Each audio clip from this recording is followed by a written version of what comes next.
welcome back to the Football Chat podcast. It is episode number 66 today.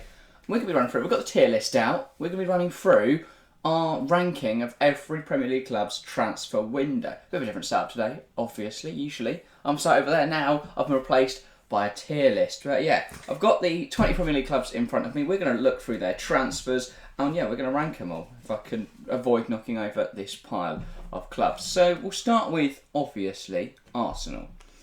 Made some decent deals. It's been an alright window, yeah. I mean, when you look at it written down, it's a bit meh.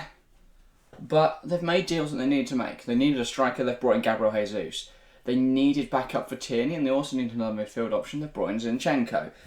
And they've also got Fabio Vieira, who can be backup to Martin Odegaard. They've brought in young talents in Marquinhos and Matt Turner. Realistically, neither of them are going to be in the first team this year. Then if you look at the departures, of course, they've let go Lacazette and just a load of youngsters. Or like loans and stuff, obviously. I just binned off Tyrese John-Jones. Yeah. But not too many high interest departures. Lacazette, of course, wanted to leave. No point keeping him there, so that's fair enough. I know they didn't get a transfer fee, but I think it's better for the club that he's not there.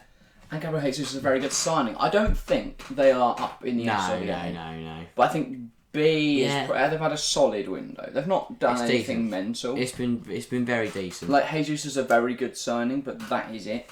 That is kind of all they've done. Zinchenko's decent as well, but... Yeah, people are trying to say it's like a glorious window and Arsenal are going to be fighting for the league. Yes, they've got a very good squad now, but I don't think it's title-worthy. On to Aston Villa. They've had a really good window, but then they did last year and they didn't do much with it. But we'll run through some of the players they've added. They've added Felipe Coutinho, obviously, on a permanent. Very impressive on his loan move throughout the second half of last season. Then they've got Boubacar Kamara, Diego Carlos, Robin Olsen and Ludwig Augustinsson on loan. The backup left back. It's a very nice window. They've brought in defensive midfield cover, or probably starting in Kamara. Carlos adds some solidity to that shaky defence. And Coutinho's a bit of magic. We got rid of Wesley, so... Yeah, that's a good thing. Yeah, maybe it's a 10 out of 10 window. I think it's going to be high up there. Definitely. Because I don't think they've done anything wrong, really. They've not done any bad moves. And I mean, also, I'm not really biased and say it's S. I think A. Yeah, A's fair. I don't think there's too many windows that are much better than Villa, so that could move up. But it's not like we've gone and signed Ronaldo and suddenly... No, you've made some good signings, but I don't think it's going to have too much an effect on the season. But on to Bournemouth then. Just the two signings for Bournemouth. Ryan Fredericks on a free and Joe Rothwell from Blackburn. I mean, as a promoted side, you need more than two signings if you want to stay in the league. And I think losing Gary Cahill for nothing as well really brings this window down. I don't know why he wasn't renewed. I don't know whether that was a choice from Cahill or whether that was a choice from the club. But yeah, I mean, I would be saying... Fredericks is good, but... Is it though? He's not one at West Ham. They need a right back though. And he's I think I'd go E. I was gonna go D. We'll go D for now. We'll go D. And we can move. Yeah. I don't think any transfer windoow's an F. There's other than or maybe Leicester. They've not signed anyone yet. That's true. They haven't had a transfer window. Yeah, they've not done anything. Where's the end non-applicable? On to Brentford then. I think this has been a really, really solid window for Brentford. They brought in Thomas Strakosha from Lazio. They brought in Keane Lewis Potter from Hull. They brought in Ben Mee from Burnley. Aaron Hickey from Bologna. 4 very good signings there. Then there's been some free transfers and a few youngsters whose names I don't really recognise, or players from other leagues, like Yehor Yarmolyuk from Dnipro. So I don't know if that's a good signing or not really, because I've never heard of him. I imagine he's young. It's been a very middle of the row, I think, for Brentford. I think Hickey's a really good signing. I think Lewis Potter's the really fact they managed to get Hickey, especially with all the big clubs. For a combined 50 mil, they've brought in left-hand side cover that is going to suit them for the next 20 years. I do think losing Ericsson is could be a big mess, and they haven't really replaced him. Yeah, I don't think that's really their fault, because realistically he should have gone to re-signed a contract with Brentford. He chose to go to United. I don't know. I think maybe they should have given him a longer contract in the first place, but yeah, Ben Mee as well, solid cover. I would say they've had a better window than Arsenal, but not as good as Villa. I was going to say either C or just below Arsenal. See. The transfers they've brought in are fantastic. Okay, put them with Arsenal. Yeah, I'd have them ahead of Arsenal in B. Okay. We can always move it around. We can always move it around later.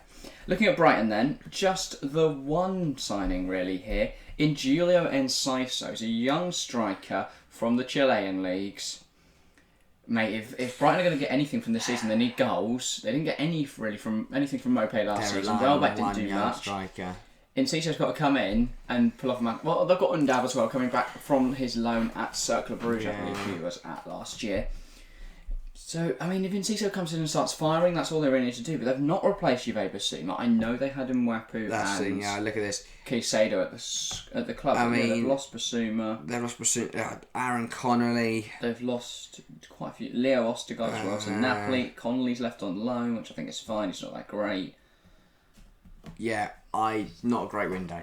It's not good at all from Brighton. They've made just the one transfer. I think therefore it has to be below Bournemouth. Yeah, just below Bournemouth. Because they've made less signings of any note. They have brought in some other players, but I don't think they're first teamers. I wish I have a quick look, but I've not. Okay, no, yeah, there's no action. When you click on details, there's nothing. So that's interesting. Right, up next we have Chelsea. Chelsea up next. It's been okay.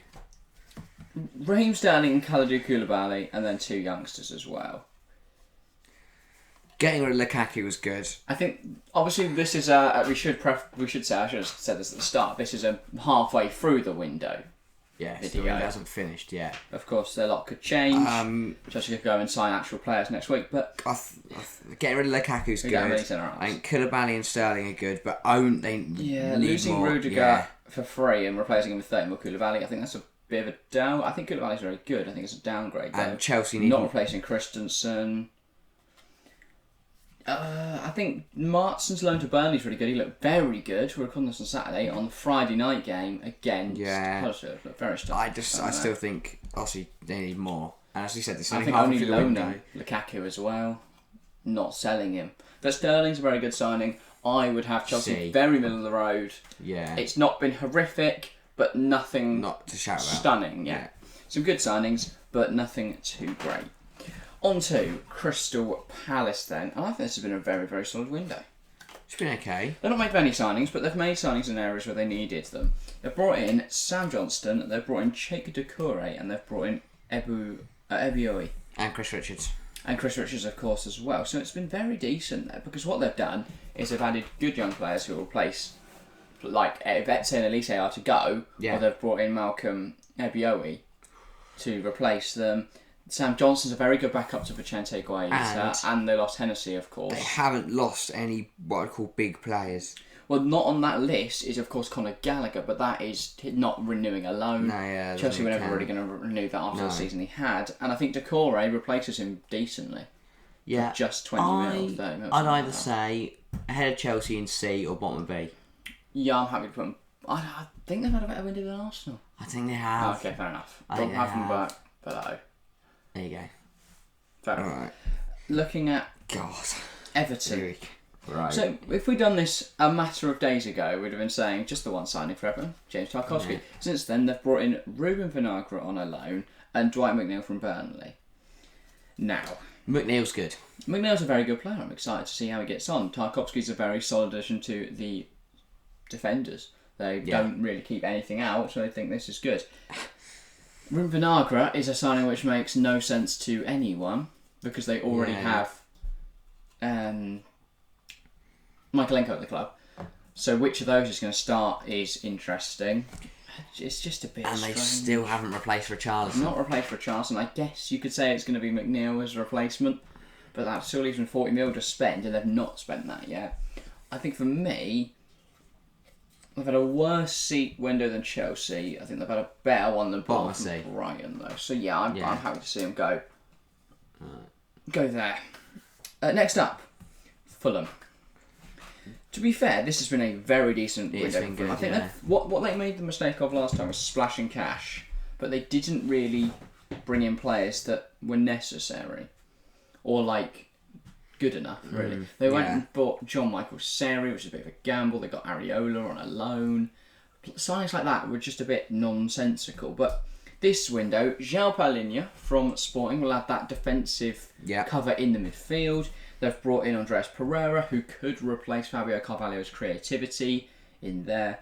Manor Solomon, as an option on either wing, really, is very decent. And Mbabu is an upgrade on Kenny Tete, I'd say, at right back.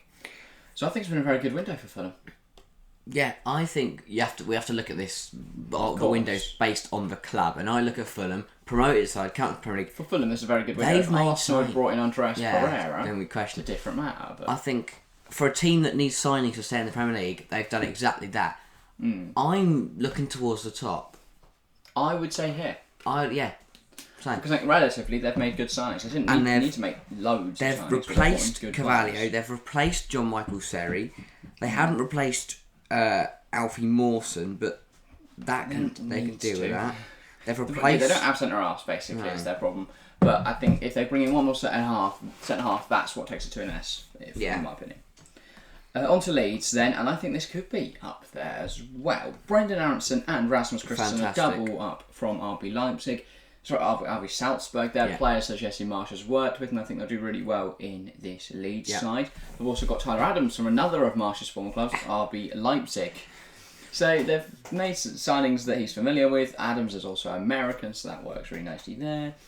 And then Mark Rocker as well, another cover and another replacement, of course, with Adams for Phillips. And I think that's decent business from them there. Yeah. And Luis Sinisterra could replace Rafinha's goals and assists, potentially. I think this is a fantastic window because they've replaced what they lost and more. And added. Yeah, Sinisterra replaces Rafinha. And they've replaced Calvin Phillips with Rocker and Adams. And so double up is good because if one of them has a stinker, the other one should have done well. So and also, we saw they struggled with injuries last year. They have replaced him. You know, they've got Aronson and Christensen. They've got Rocker and Adams in case one of them gets injured. Sinisterra should have a decent season. Yeah. I think if Bamford can stay fit as well. But look at his transfer window. Very impressive. I think it's decent. I think it's S. I'd say it's been the best one. They've replaced everything. They've done everything they need to do. And more. They've not lost... Obviously, they lost 2 key players, but I think they've replaced them perfectly. They've replaced those 2 key players with 5 key players. Exactly. I think it's looking pretty decent. Leicester, then. There is not an in. And I think for me, that makes it an F. Oh, yeah, they haven't signed anyone. They've not done anything. They're not improving at all. And I think with the potential to lose Fofana, Barnes, Maddison, and Tielemans, Soyuncu, those kind of players, there's just nothing's happened for Leicester. It's so strange. On to Liverpool then. A club who used to just sign no one. Now they make big signings. Fabio Carvalho, Darwin Nunez, and Calvin Ramsey. Nunez is the big one. Yeah. Because he could determine whether this is a successful window or not based on how he gets on. I mean, honestly, we've looked at this with the other clubs. No matter how the form is, you know, they've replaced Mane with Nunez. They've replaced Neco Williams with Calvin Ramsey. Not replaced. Obviously, they've loaned out their backup right back, so they've bought one in. They've sold Neco Williams to Forest. Oh, yeah, so they've sold him. They have replaced him. Yeah. Fabio Carvalho again replaces Mane. Replaces Minamino. They've replaced the players they lost. Yeah. I think they've made some good signings. Also, they haven't made that many. I don't think that's a massive problem. I was going to say, because a side like Liverpool don't need loads of signings. If you look at their outs, Divock is not really good enough. Minamino's not good enough. Mane's not good enough. Well, sorry, Mane wanted to leave. And Neco Williams isn't good enough. The rest are all like loans or young players departing on frees. Yeah. Or Loris carries. So I think they've had a fine window. I would have them just below Fulham, I think. Yeah. Because they've replaced everything they need to do. They've brought in quality, and a quality addition in Fabio Carvalho. And obviously it'll be depending on how Nunez gets on, but I think it's been a very good window all round. Manchester City, they've added Erling Haaland, Stefan Ortega, and Calvin Phillips. Again, as we've said, they've replaced Fernandinho with Phillips. They've replaced Jesus, I guess. They've replaced Jesus with Haaland, and they've replaced Zach Steffen with Moreno. Of course, Sterling leaving as well. They've not really replaced him, but I don't think they don't need to. Zinchenko. No replacement there, but they've got Cancelo. They've got Cancelo left back. They don't have another left back. Oh yeah, because he's in prison. They wanted to go for Cucurella, but that seems like it's not going to happen now because they want to pay 40. Brighton want 50. But Cucurella has handed in transfer request. Interesting. So potentially, that could be a deal. So that might force Brighton's hand. They also sold Arionat Muric, I think I'm saying that right, to He looked fantastic with Burnley. He did really well last night, other than when he punched Charlie Taylor in the head. Oh yeah. But I think it's alright. City, it's a good window. Obviously, they've signed Erling Haaland. The fact they didn't replace Sterling though puts or Zinchenko just below Liverpool. But you've signed one of the world's best youngsters. Of course, it's going to be a good window. Future secured for the next few years. Manchester United up next then, and they've brought in just the 3 signings. Tyrell Malacia, Christian Eriksen and Alessandro Martinez. On the face of it, 3 very good deals. 3 players who have Dutch kind of roots, I guess you could say. Eriksen, of course, started at Ajax. Martinez was at Ajax under Ten Hag, and Malacia played in the Dutch league and is Dutch. So... yeah, but I don't think they've really replaced. Well, no, because we looked at the other clubs and we go, they've replaced. Whereas what United have done is they've got rid of the deadwood. They've got rid of the rubbish they don't need. Yeah, but they've not they've lost Cavani, and Ronaldo trying to push his way out the door. Leave, and they've not brought in a striker. They've lost Mata, Pogba, Lingard, Pereira, and Matic. And not Where are they midfielders? There aren't any, that's the thing. Freddie McTominay, that's it. And Eriksen now. And Eriksen. Wow. But they've lost creative players in Mata, Lingard and Pereira, and not replaced them really with... well, Eriksen can't replace 3 players. They lost Lee Grant, F-tier immediately. Well, they've also lost Dean Henderson and not brought in a backup keeper. What is their plan? So... I don't know, but they've got to do a lot in the next month. I think the signings for me saves it and brings it into a bottom of C. They make good signings, but they've not really replaced their things. But I think bottom of C is. So they don't have any midfielders. They don't have a backup keeper. They've got nothing. Yeah. Looking at Newcastle then. Good. I think when Newcastle standard, this is a little bit meh, but they've brought in Pope, Target, Botman are the 3 big ones here. And they haven't lost anyone big. No, Dwight Gale's a bit of a. Don't even go there and tell me Dwight Gale is a big loss. And then Isaac Hayden to Norwich, but that's only a loan, so they could, I guess, record him in January if they really need to.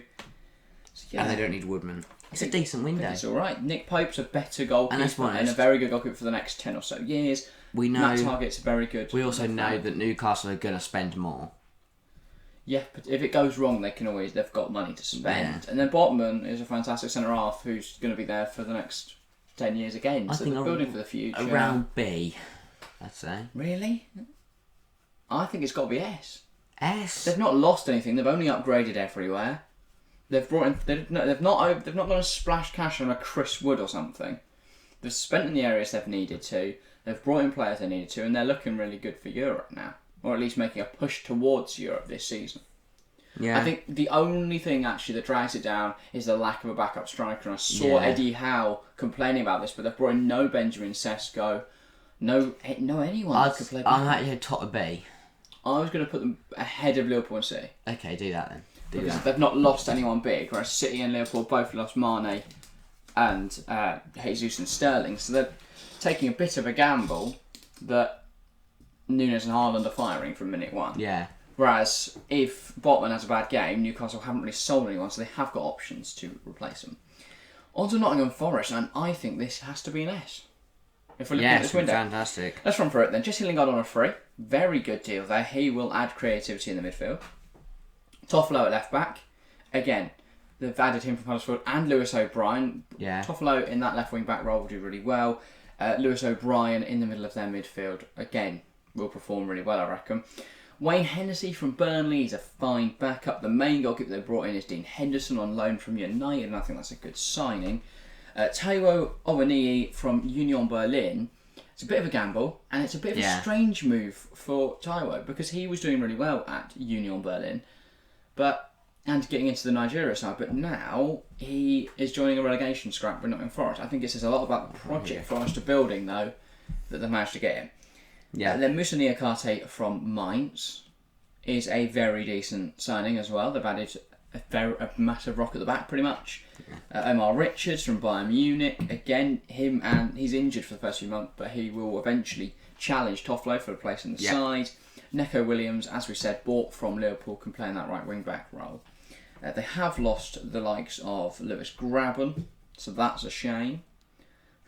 Gaetan Bond. I don't know, they've not really sold anyone. I guess you could say Drager, and Tobias Figueiredo, but they're not players that were going to make the cut this season anyway. It's been a fantastic window. It's been brilliant. I don't think wrong, and I think is it better than Leeds? Yeah. I think it has to be because they've not lost Rafinha and Phillips. Leeds have lost Rafinha and Phillips. They're taking a gamble that Sinistera adapts quickly. They're taking a gamble that Adams and Rocker can fill the gap left by Phillips, whereas there's no, Forest have done brilliant business this year. Yeah. On to Southampton, and this is very much business for the future. They've brought in Gavin Bazunu from Man City. They've brought in Armel Bella Kotchap from Bochum, Romeo Lavia also from Man City, Joe Aribo from Rangers, and Saku Mara from Bordeaux. 5 very good young signings, but 5 players that are not going to keep them in the league this year. And if you saw our ratings video 2 days ago, where we ran through, sorry, not ratings, our Premier League table video 2 days ago, I put Southampton bottom. I don't think this is great recruitment for the Premier League. No. But I think this is very good recruitment for the Championship. They've not really, have they lost much?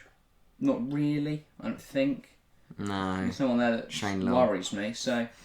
They have only added, which I think adds it up a little bit, but I don't think they've had a better window than any of these 3 clubs. No, there. But what was saying. I don't think they've had a better window as Bournemouth and Brighton, who've added just 1 player, but I don't think Southampton have done very well. No. Tottenham up next. Ivan Perisic on a free, Fraser Forster on a free, Yabay Basuma from Brighton for 30 million, I believe it was, or 40 million. Very good addition. Richarlison for 60, DJ Spence for 15, and Longley on a loan. It's a 10 out of 10 window for Tottenham. Yeah. What have they lost? No one. Dane Scarlett, Troy Parrott, they're both on loans. So, for me, this is a very obvious S tier. And that doesn't even mention the fact that they've got Kulusevski now on a permanent. They've smashed it. So, a brilliant window for Tottenham. There's a lot of white background clubs right at the top, which is interesting to see. Maybe we'll see all the kids, all the clubs with white kits do really well. Obviously, you've got Forest playing red, but you get what I mean. Final 2 clubs then. West Ham. Now, we're talking about this obviously now. We are recording on the Saturday. This goes out on the Tuesday. Potentially, Kostic is through the door. Yeah. Cornet's through the door. And I'm going, West Ham, going to win everything. Yeah. Top of S. But at the moment, they've only got Aguard, Areola, Skamaka, Downs. Downs is from Swansea, is not a good enough central midfielder to cover for Rice and Souček. That's just a fact. They've made good deals. They have lost Yarmolenko, probably. I don't think that's a problem. I think it's a good window. They've replaced him with... I think Skamaka's going to do very well. I think Aguard's very good cover, but they've not really replaced the areas where they need to. They've not brought in a midfielder, considering Martin Noble's gone. Flynn Downs, I'm not really counting that. I'd say he's too young. B somewhere. Yeah, I'd go bottom of B. Yeah, bottom of B. I don't think they've had a better window than Palace, but I do think they've had a decent window. Right. And then Wolves... E. This is... They've had 1 signing. Terrible. They've brought in... that's no signings. That's 1 signing. That's 2 or 3. That's 2. That's 2, 3, 4. A couple, but not really replace the areas they needed to. Fine transfers, but still some areas they need to improve.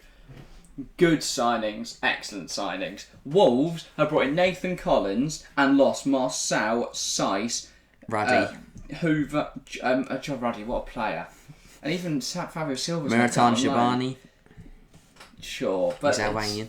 Oh, he's a fantastic player, yeah, mate. He's so good. But it's just not been a good enough window from Wolves. They're a club that have aspirations of European football. It's been horrific. And yet they've added Nathan Collins this season and lost Roman Saiss on a free. And Marcel on a free. I think it's a disgraceful window for Wolves. They've got to be down there. Yeah. They're not as bad as Leicester, who genuinely have forgotten it's the summer. They've not signed anyone. Yeah, they've all pissed off on holiday. Their game plan is. Their recruitment team is just not there. Yeah. But yeah, that's about all for today. Make sure to give your thoughts. First up, do you think there's anything we should change? No, I'm happy with that. I have to say I'm quite content with this. I think. Yeah, I'm happy. But yeah, if you're watching on YouTube, you can get involved in the comment section down below. I want to know, 1, where you would rank certain teams, and well, I mean, you can do every team if you want, and what you think of our rankings. And yeah, obviously, if you're not on YouTube, you're on Spotify, head on over to YouTube and get involved there. And if you're on YouTube, head on over to Spotify, get involved, share the love across all the platforms. In the YouTube description, there'll be links to all our other platforms. You can click on any of those, have a little look at those if you fancy. But yeah, that's about all for today. We'll be back again daily podcast at the moment. Tomorrow will be our Premier League home kits rankings, so that's exciting. We're running through all the home kits and ranking them similarly to this. So hopefully Leicester will brought us some bangers. If not, Leicester fans are going to hate us. Yeah. But yeah, that is all for today. Thank you all very much for watching or listening, and we'll see you next time. See ya.